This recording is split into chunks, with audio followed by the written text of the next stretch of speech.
Assalamualaikum warahmatullahi wabarakatuh. Perkenalkan, saya Tasya Permatalisti dari jurusan Sistem Informasi Bilingual 2018. Jadi di video kali ini saya akan memaparkan hasil dari tugas saya. Yaitu di sini saya akan menjelaskan tentang struktur organisasi pelaksanaan proyek dan estimasi anggaran proyek yang telah saya analisis. Jadi proyek ini saya mengambil judul proyek yaitu Sistem Informasi Kepegawaian Berbasis Web. Untuk tujuan proyek itu sendiri adalah membangun aplikasi kepegawaian berbasis web. Untuk sasaran proyek adalah subbagian administrasi kepegawaian. Manfaat proyek itu sendiri adalah yang pertama, tersedianya aplikasi kepegawaian yang didukung oleh database untuk menyimpan data-data kepegawaian dan untuk mengolah data tersebut menjadi informasi yang dibutuhkan. Yang kedua, membantu administrator dan pihak kepegawaian untuk mengorganisir data sesuai hak akses. Dan yang ketiga, memudahkan manajemen mengintegrasikan data kepegawaian dan mempublikasikan data yang dihasilkan.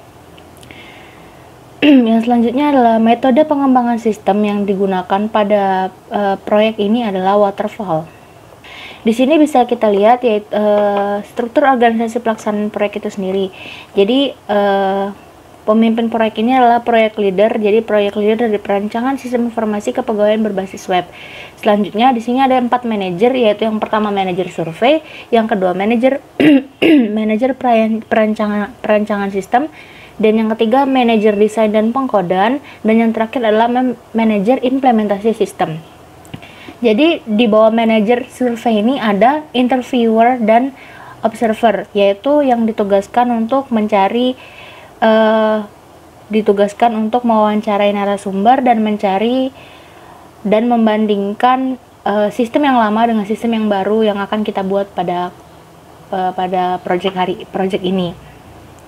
Yang kedua tuh manajer perancangan sistem, yaitu ada sistem analis, dan yang ketiga di bawah manajer desain dan pengkodan itu ada sistem analis, pemrogramer, tenaga ahli, dan staff. Untuk kerja dari manajer desain dan pengkodan ini akan saya jelaskan setelah ini. Dan yang terakhir adalah manajer implementasi sistem, yaitu di sini ada programmer, sistem analis, dan sistem tester. Jadi kegiatan yang ada pada sistem ini adalah untuk dianalisis kebutuhan. Jadi ini ada interviewer yang akan melakukan kegiatan mengumpulkan data untuk analisis sistem, dan yang akan melakukan wawancara kepada narasumber. Selanjutnya untuk observer itu sendiri akan melakukan tugas yaitu observasi, studi pustaka, dan melakukan pengamatan SIMPAC.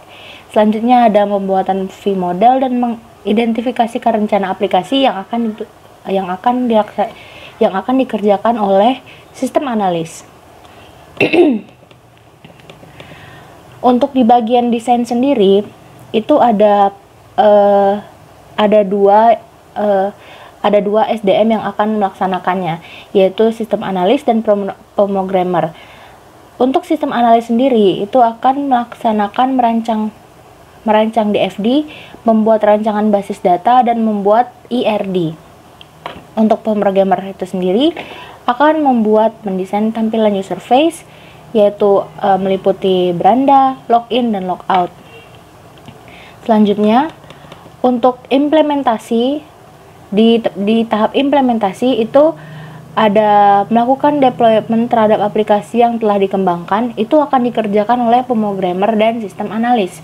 Untuk pengujian sistem akan dilakukan oleh sistem tester, dan yang selanjutnya proses pengunggahan file-file project ke server itu akan dilaksanakan oleh pemrogramer. Pada tahap pengujian sendiri, yang akan melakukan pengujian pada sistem itu dan yang melakukan analisis kesalahan pengujian dan melakukan evaluasi itu yang akan dilaksanakan oleh sistem tester. Selanjutnya, untuk pembuatan dokumentasi dan hasil akhir desain akan dibuat oleh dokumentator. Di sini ada penjelasan singkat untuk struktur pelaksanaannya. Jadi interviewer itu bertugas sebagai pewawancara dengan pihak perusahaan terkait sistem yang sudah ada. Observer bertugas mengamati, mencatat, melaporkan hal-hal apa saja pada sistem kepegawaian. Selanjutnya untuk dokumentator bertugas melakukan pendokumentasian, mempublikasikan serta mendistribusikan dokumen yang diperlukan. Yang keempat, programmer bertugas dalam hal membangun atau mengembangkan software dengan melakukan coding dengan bahasa pemrograman yang ditentukan. Dan yang kelima itu ada sistem tester yang melakukan pengujian terhadap sistem yang telah dibuat, dan yang terakhir adalah sistem analis yang bertugas dalam hal manajemen tentang perangkat lunak, apa yang mereka butuhkan untuk kemudian diimplementasikan. Selanjutnya, di sini saya akan menjelaskan tentang estimasi anggaran proyek.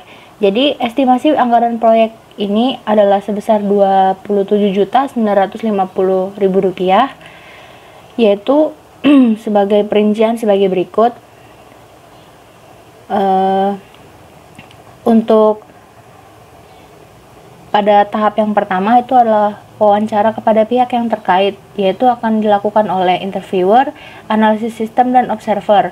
Jadi untuk interviewer itu sendiri membutuhkan dana sebesar 700.000 total keseluruhan, yaitu ditambah dengan jumlah honornya 250.000, dan mereka bekerja selama 2 hari. Terus alat yang mereka gunakan adalah alat perekam wawancara, tentunya itu harganya 100.000, dan untuk transportasi mereka menggunakan GrabCar seharga 50.000. Jadi untuk 2 hari kerja, 2 hari waktu kerja, observer digaji dengan jumlah Rp700.000. Selanjutnya untuk analis sistem. Analis sistem sendiri akan mendapatkan honor sebesar Rp100.000, dan mereka bekerja selama 2 hari. Untuk alatnya sendiri mereka membutuhkan ATK yang harganya dipatok sebesar 50.000. Nah, jadi untuk analis sistem itu sendiri akan menghabiskan uang sebesar Rp250.000. Untuk observer itu sendiri akan digaji sebesar 100.000 selama 2 hari, dan selanjutnya mereka membutuhkan transportasi, yaitu di sini menggunakan GrabCar dengan patokan harga 50.000. Jadi mereka membutuhkan total keseluruhan Rp300.000. Selanjutnya di tahap kedua yaitu membuat rancangan DFD, ERD, dan tampilan user interface. Di sini ada analis sistem akan digaji sebesar Rp450.000 untuk pengerjaan 2 hari. Mereka membutuhkan peralatan yaitu Windows lisensi dengan harga Rp700.000, dan jadi total keseluruhan yang mereka butuhkan adalah Rp1.600.000. Selanjutnya untuk pemrogramer itu sendiri, pemrogramer akan digaji sebesar Rp400.000, dan jam kerja mereka adalah lama hari mereka bekerja adalah 5 hari. Selanjutnya mereka membutuhkan software Adobe, dan mereka jadi total keseluruhan